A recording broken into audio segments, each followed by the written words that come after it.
Entonces, chavos, así es como llegamos al Museo Tatsugoro. Sí, por aquí ya nos está marcando el Maps, que es por acá. Entonces estamos, aquí es, ya lo encontramos. Es el Museo Tatsugoro. Y pues nos reciben luego unos arbolitos afuera. Está cerrado, hay que tocar el timbre, nos comentaron. Y con gusto nos abren para entrar a ver el museo. Pues vamos a pasar.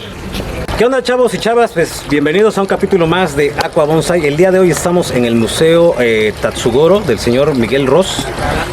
Nos venimos a dar una vuelta aquí en el Fortín, Veracruz. Y pues estamos con nuestro buen amigo Iván. Él nos va a dar un tour aquí, por aquí nos va a pasear por la zona de bonsais y pues nos va a ir explicando algunas cosas. Iván, pues muchísimas gracias por recibirnos. Pues cuéntanos, Iván, más o menos cómo inicia esta historia del señor Miguel Ros con el museo. Sé que su primer contacto con el bonsai fue con el señor Emilio Trujillo, por ahí en Atlixco, Puebla.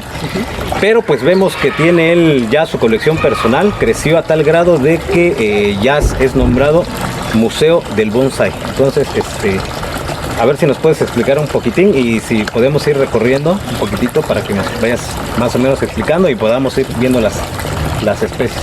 Claro, mira, como tal, el museo comenzó porque él recibió la revista de bonsai en un cumpleaños que él tuvo. Después, como empezó a leer más, empezó a comprar árboles y empezó a traer distintos maestros aquí. Y esto pues era totalmente un terreno baldío, esta parte no existía.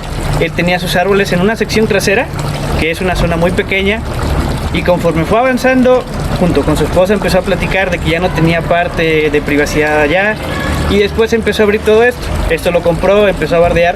Y cuando don Miguel empezó a ver que la gente tenía mucha atracción hacia el bonsai, hacia los árboles y pedían permiso, él tomó la idea de hacerlo un museo.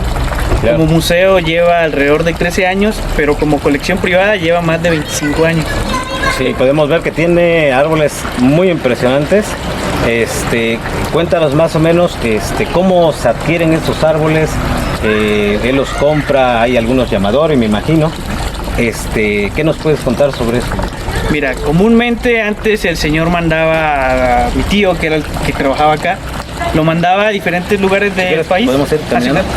Lo mandaba a diferentes lugares del país, él iba a seleccionar los árboles que le llamaban más la atención y los empezaba a traer acá.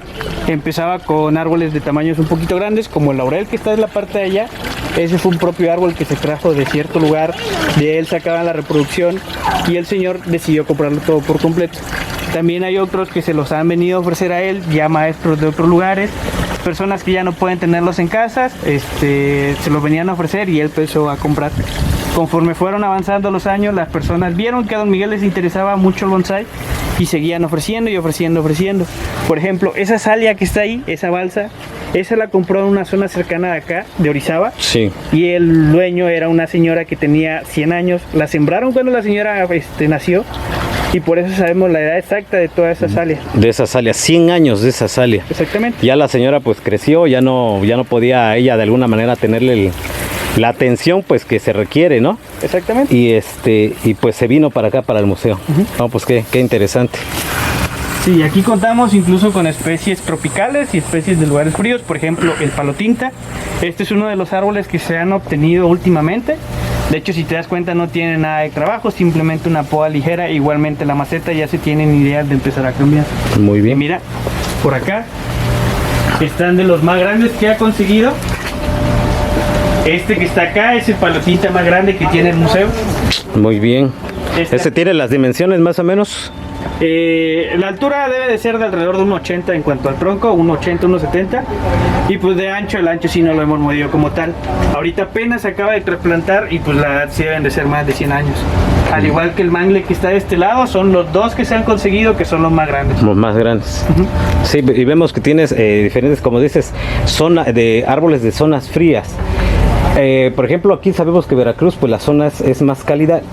¿Tienen algún método, alguna algo que les apoye para que los árboles no sientan tanto ese cambio o los van adaptando? ¿Cómo le hacen ustedes? Mira, la verdad es de que aquí, como los árboles ya llevan muchos años, ellos solitos se han adaptado. Nosotros sí les damos cuidado, fumigado, trasplante, abonado y todo eso, pero hay especies que ni siquiera son de lugares muy parecidos. Por ejemplo, el mangle que está arriba es de lugares muy calientes, muy húmedos, pero aquí se ha adaptado por completo. Entonces es tanto parte de ellos como parte de nosotros que los árboles han logrado adaptarse bien. Y especies, pues hay más de 100 especies aquí en el museo. Muy bien. Tu sustrato o el sustrato que ustedes utilizan, veo que es este tezontle, bueno, lo que alcanzo a ver ahí, tezontle negro, tezontle amarillo. ¿Qué otra cosa nos podría recomendar? Les puede recomendar a los chavos que nos ven y que muchas veces nos preguntan sobre nuestros sustratos, ¿no? Entonces cada maestro, cada persona que cultiva va aprendiendo, digamos, lamentablemente no tenemos acceso a sustratos japoneses, ¿no? Sí, claro. o por lo costoso del sustrato, pues hemos optado por sustratos nacionales, ¿no? Uh-huh. Entonces, ¿ustedes qué tipo de sustrato utilizan? ¿Cuáles serían más o menos las proporciones en las que lo utilizan? Mira, normalmente utilizamos pujal, es roca volcánica. Ahorita las utilizamos en los árboles en un 100%. Por ejemplo, solamente hay casos en los cuales utilizamos la tierra negra, la tierra fértil que traen los viveros. Uh-huh.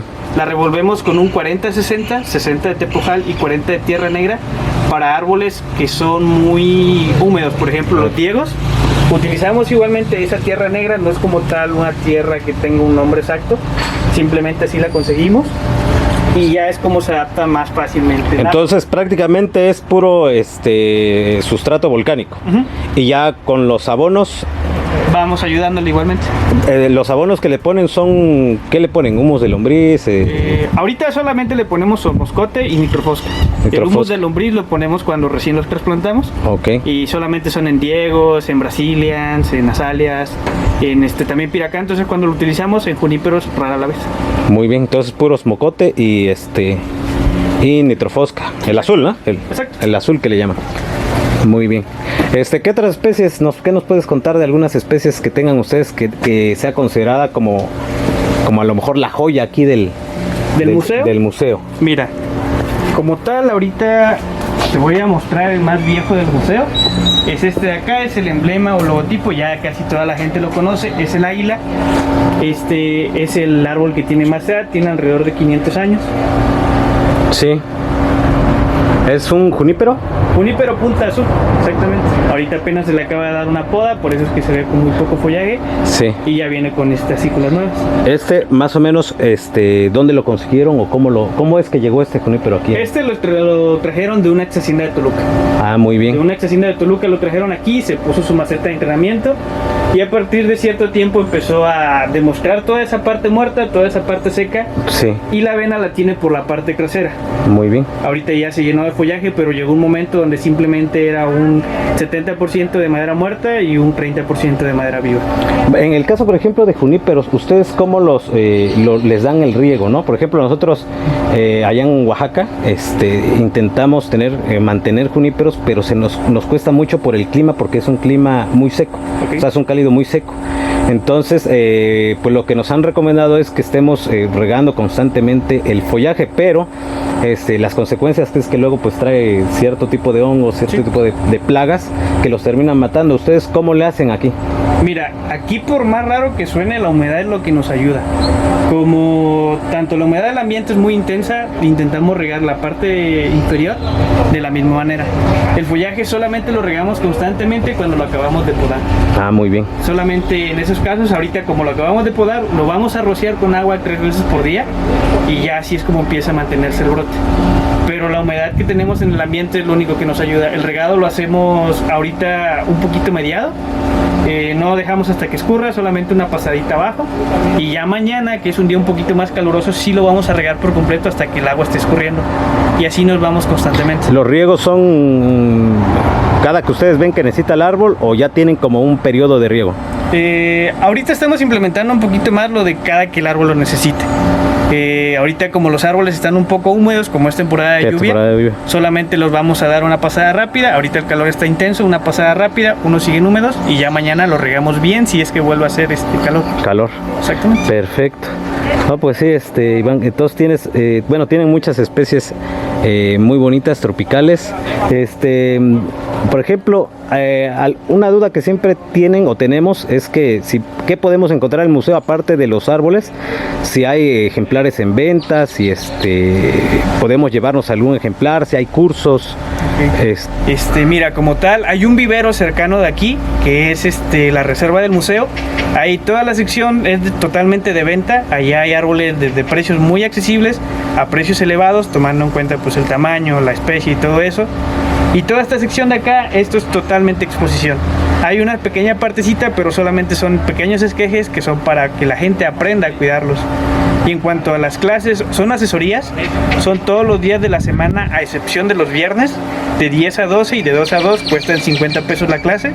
Se les puede vender acá el árbol, lo pueden traer, la herramienta aquí se les presta, se vende igual el alambrado, el sustrato, y la maceta se les puede enseñar a hacer una curama o traer una de donde la puedan conseguir. Perfecto, entonces por ejemplo, si alguien viene de fuera, ¿no? Y quiere venir aquí al museo, pero aparte de ver, de apreciar esta maravilla natural, entonces también hay esa posibilidad de que pueda recibir un curso, ¿no? Entonces aquí mismo le proporcionan a ustedes el árbol, el alambre, el sustrato, y si ellos, a consideración de ellos, si ellos quieren la maceta también, y si no, también ustedes tendrían macetas aquí en venta. Exactamente. Muy bien, Iván. No sé qué otra cosita nos puedas enseñar, Iván, algo que sea atractivo. Mira, ya como parte última, hay una sección que es la sección como apartada, la última parte. Es un mirador. Eso ya es muy aparte del museo. Ya eso es para tomar fotos. Ahí puede la gente venir a tomar sus sesiones de fotos para 15 años, bodas o todo lo necesario. Y es por acá. Bueno, pues vemos que hay más todavía. Sí, creemos que es la última parte y sí. Aquí se encuentra el taller. Ahí es donde se le da el trabajo a los árboles. Aquí vemos que tienes juníperos. Ya están. Sí, de hecho, chécate aquí, como hay más humedad, tenemos un poquito más de cantidad de juníperos. Chimpacu, sí. San José, Punta Azul. Y mira, esta es la sección de la que te hablaba.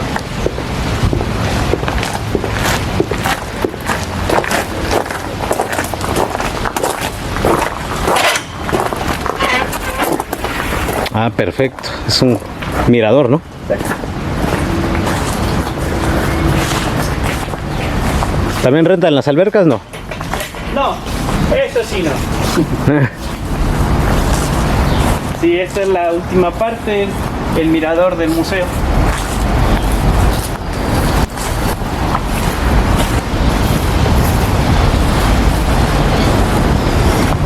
Ya como tal, todo esto es la barranca de San Miguel, la continuación de la barranca de Teclac. Aquel es el Cerro de las Antenas, allá se avientan de parapente. Y por acá abajo pues pasa la carretera federal. Sí, entonces pues prácticamente si quieren venir a dar su vuelta, aprovechen porque pues todavía hay mucho más que ver, ¿no? Y pues si quieren también alguna sesión fotográfica, pues también se podría. Pues bueno, Iván, pues nos despedimos. Muchísimas gracias por toda la información que nos das. Por último, redes sociales del museo. Pueden encontrarlos en Facebook, en Twitter y en Instagram como Museo Taxugoro o como Miguel Ross, Museo Taxugoro Bonsai Fortín. Muy bien, pues muchísimas gracias, Iván. Sí. Entonces, pues vamos a darnos un tour. Claro, no, por ahí y ya nos vemos después. Entonces, chicos, muchísimas gracias. Nos vemos en un siguiente video. En el siguiente video, pues vamos a mostrar todo el tour del Museo Taxugoro y pues sintonícenos, suscríbanse, denle like y nos vemos después.